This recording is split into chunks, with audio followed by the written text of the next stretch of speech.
अब मैं आपको प्रश्नावली के अंतर्गत मैंने अब तक आपको प्रश्नावली का अर्थ, प्रश्नावली की परिभाषा, प्रश्नावली के प्रकार, प्रश्नावली की संरचना कैसे की जाती है, प्रश्नावली की गुण मैंने आपको बताए हैं।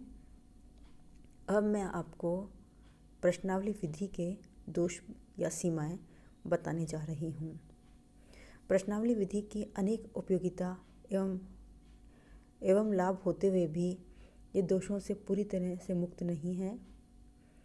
इसकी कमियों को बताते हुए F.L. विटनी ने लिखा है, प्रश्नावली शायद सबसे दूषित प्रविधि है क्योंकि इसमें आंतरिक कमजोरियां मौजूद हैं। प्रश्नावली के प्रमुख दोष या सीमाएं निम्नलिखित हैं। अशिक्षितों के लिए अनुपयुक्त।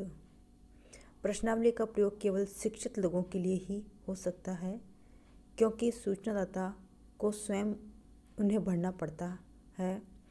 हमारे देश में जहाँ अशिक्षा का प्रतिशत अधिक है वहाँ इसका प्रयोग सीमित मात्रा में ही हो सकता है। प्रत्युत्तर की समस्या। प्रश्नावलियाँ बहुत कम संख्या में लौट कर आती हैं अथवा सूचनादाता उन्हें भरकर लौटाने में तत्परता नहीं बरतते हैं। इसका कारण यह है कि अधिकांश सूचनादाता लापरवाह, आलसी होते हैं, कुछ सर्वेक्षण के उद्देश्यों को नहीं समझ पाते, उनके पास समयभाव होता है अथवा प्रश्नों का उत्तर देना नहीं जानते या व्यक्तिगत तथ्यों को स्वयं लिखना नहीं चाहते। ऐसी स्थिति में बहुत कम प्रश्नावलियाँ ही पुनः प्राप्त होती हैं। अर्थपूर्ण सूचनाएं। कई बार प्रश्नावलियों में मुख्य प्रश्नों का उत्तर नहीं दिया जाता है। जब सूचनादाता प्रश्नों को नहीं समझ पाते हैं या गुप्त सूचनाएं नहीं देना चाहते हैं तो जानबूझकर वे ऐसे प्रश्नों के उत्तरों को टाल जाते हैं अथवा लापरवाही एवं शीघ्रता से भरने पर प्रश्नों के छूट जाने की संभावना बनी रहती हैं। इस प्रकार प्रश्नावली विधि द्वारा संकलित सूचनाएं अपर्याप्त एवं अपूर्ण होती हैं। अस्वच्छ एवं अस्पष्ट लेख। प्रश्नावलियों को सूचनादाता स्वयं भरते हैं और सभी लोगों का लेख सुंदर नहीं होता है। ऐसी स्थिति में प्राप्त उत्तरों को पढ़ना एवं समझना एक समस्या हो जाती है। उत्तरों में काट छाट एवं पुनर्लेखन, गंदे एवं घसीट लिखे हुए अक्षर पढ़े नहीं जा सकते, अतः कई प्राप्त सूचनाएं उपयोगी नहीं हो पाती।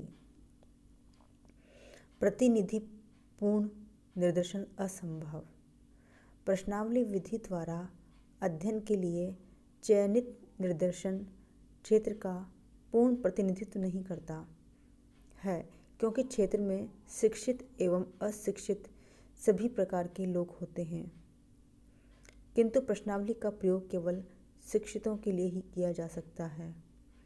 अतः समग्र के संबंध में वैश्विक ढंग से सामान्यीकरण करना संभव नहीं हो पाता। भावनात्मक प्रेरणा का अभाव।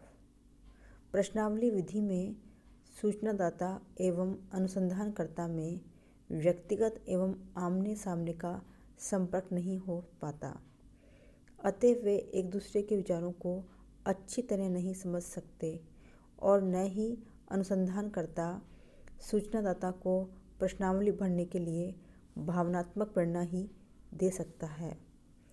अतः यह एक औपचारिक विधि मात्र रह जाती है जिसके परिणाम स्वरूप अपूर्ण एवं अपर्याप्त सूचनाएं प्राप्त होती हैं। सार्वभौमिक प्रश्नों का निर्माण असंभव।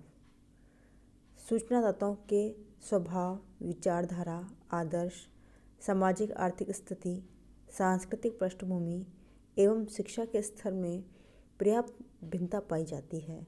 अतः ऐसी प्रश्नावली के निर्माण करना कठिन है जो सभी लोगों के लिए सार्थक एवं व्यवहारिक हो तथा जिसे समान रूप से सभी पर लागू किया जा सके।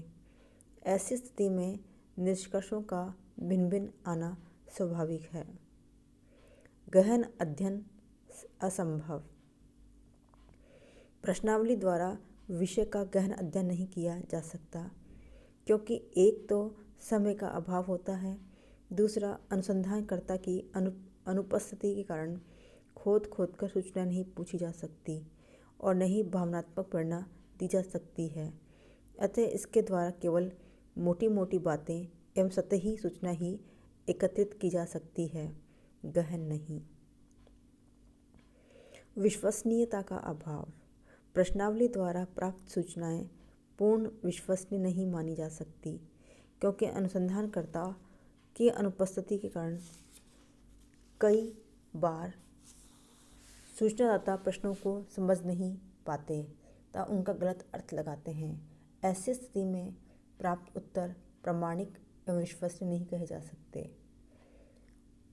उत्तर लिखने में अनुसंधानकर्ता की सहायता का अभाव। प्रश्नावली विधि में सूचनादाता कई बार कुछ प्रश्नों को समझने में असमर्थ रहता है, जिसे समझाने के लिए वहाँ अनुसंधानकर्ता नहीं होता। ऐसी स्थिति में उन प्रश्नों के उत्तर या तो छोड़ दिए जाते हैं या गलत लिख दिए जाते हैं।